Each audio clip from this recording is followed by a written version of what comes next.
Chapter 5. Our advertisement brings a visitor. Our morning's exertions had been too much for my weak health, and I was tired out in the afternoon. After Holmes' departure for the concert, I lay down upon the sofa and endeavored to get a couple of hours' sleep.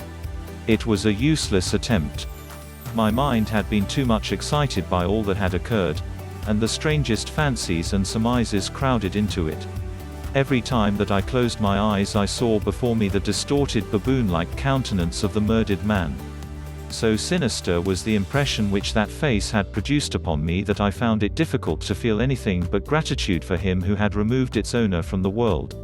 If ever human features bespoke vice of the most malignant type, they were certainly those of Enoch J. Drebber, of Cleveland. Still I recognized that justice must be done, and that the depravity of the victim was no condemnment in the eyes of the law. The more I thought of it, the more extraordinary did my companion's hypothesis, that the man had been poisoned, appear. I remembered how he had sniffed his lips, and had no doubt that he had detected something which had given rise to the idea.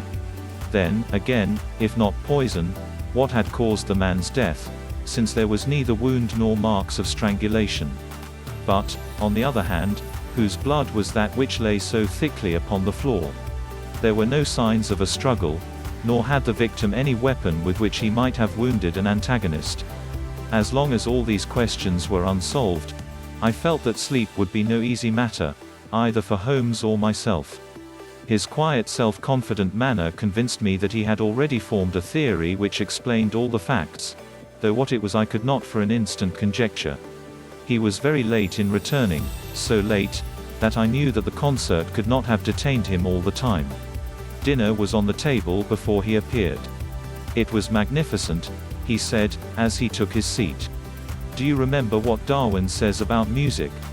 He claims that the power of producing and appreciating it existed among the human race long before the power of speech was arrived at. Perhaps that is why we are so subtly influenced by it.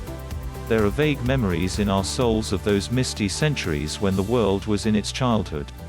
That's rather a broad idea, I remarked. One's ideas must be as broad as nature if they are to interpret nature, he answered. What's the matter? You're not looking quite yourself. This Brixton Road affair has upset you. To tell the truth, it has, I said. I ought to be more case-hardened after my Afghan experiences. I saw my own comrades hacked to pieces at Maiwand without losing my nerve. I can understand. There is a mystery about this which stimulates the imagination. Where there is no imagination there is no horror. Have you seen the evening paper? No. It gives a fairly good account of the affair. It does not mention the fact that when the man was raised up, a woman's wedding ring fell upon the floor. It is just as well it does not. Why? Look at this advertisement, he answered.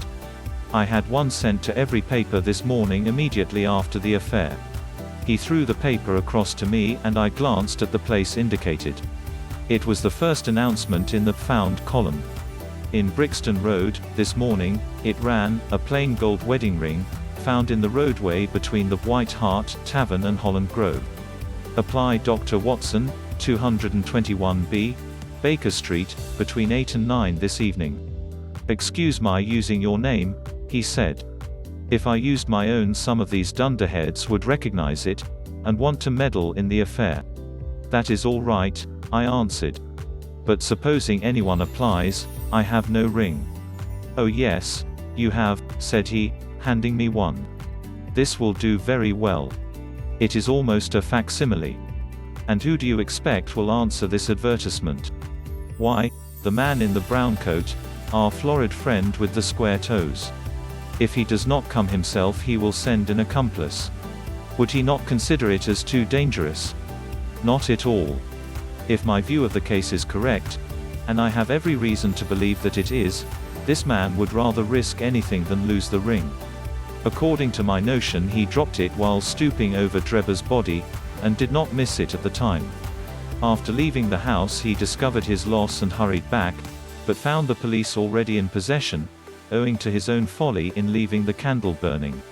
He had to pretend to be drunk in order to allay the suspicions which might have been aroused by his appearance at the gate. Now put yourself in that man's place. On thinking the matter over, it must have occurred to him that it was possible that he had lost the ring in the road after leaving the house. What would he do, then? He would eagerly look out for the evening papers in the hope of seeing it among the articles found. His eye, of course, would light upon this. He would be overjoyed. Why should he fear a trap? There would be no reason in his eyes why the finding of the ring should be connected with the murder. He would come. He will come. You shall see him within an hour. And then? I asked. Oh, you can leave me to deal with him then. Have you any arms? I have my old service revolver and a few cartridges. You had better clean it and load it. He will be a desperate man, and though I shall take him unawares, it is as well to be ready for anything. I went to my bedroom and followed his advice. When I returned with the pistol, the table had been cleared, and Holmes was engaged in his favorite occupation of scraping upon his violin. The plot thickens, he said, as I entered. I have just had an answer to my American telegram. My view of the case is the correct one. And that is? I asked eagerly. My fiddle would be the better for new strings, he remarked. Put your pistol in your pocket. When the fellow comes, speak to him in an ordinary way. Leave the rest to me. Don't frighten him by looking at him too hard. It is 8 o'clock now, I said, glancing at my watch. Yes. He will probably be here in a few minutes. Open the door slightly. That will do. Now put the key on the inside. Thank you. This is a queer old book I picked up at a stall yesterday, De Jure Inter Gens, published in Latin at Liege in the Lowlands, in 1642. Charles's head was still firm on his shoulders when this little brown-backed volume was struck off. Who is the printer? Philippe de Croix, whoever he may have been. On the flyleaf, in very faded ink, is written Ex Libris Guillaume White. I wonder who William White was. Some pragmatical 17th century lawyer, I suppose. His writing has a legal twist about it. Here comes our man, I think. As he spoke there was a sharp ring at the bell. Sherlock Holmes rose softly and moved his chair in the direction of the door. We heard the servant pass along the hall, and the sharp click of the latch as she opened it. Does Dr. Watson live here? Asked a clear but rather harsh voice. We could not hear the servant's reply, but the door closed, and someone began to ascend the stairs. The footfall was an uncertain and shuffling one.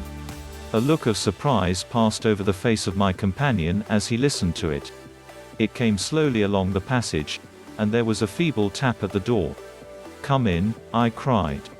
At my summons, instead of the man of violence whom we expected, a very old and wrinkled woman hobbled into the apartment. She appeared to be dazzled by the sudden blaze of light, and after dropping a curtsy, she stood blinking at us with her bleared eyes and fumbling in her pocket with nervous, shaky fingers. I glanced at my companion, and his face had assumed such a disconsolate expression that it was all I could do to keep my countenance. The old crone drew out an evening paper, and pointed at our advertisement. It's this as has brought me, good gentleman, she said, dropping another curtsy. A gold wedding ring in the Brixton Road. It belongs to my girl Sally, as was married only this time 12-month, which her husband is steward aboard a union boat, and what he'd say if he come ome and found her without her ring is more than I can think, he being short enough at the best o' times, but more especially when he has the drink. If it please you, she went to the circus last night along with, is that her ring? I asked. The Lord be thanked, cried the old woman.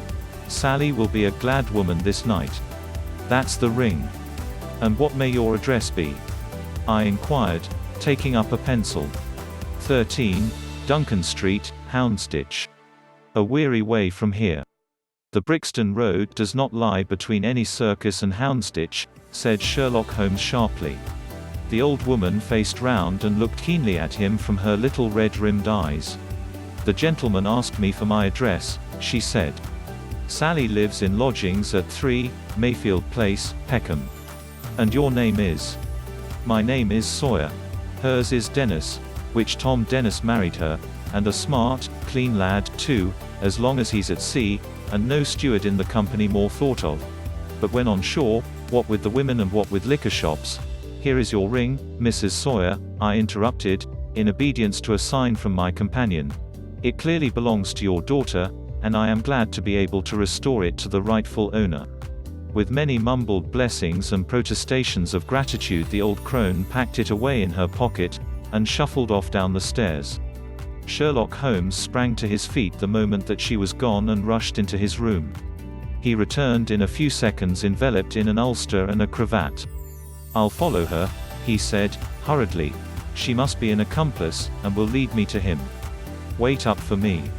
The hall door had hardly slammed behind our visitor before Holmes had descended the stair.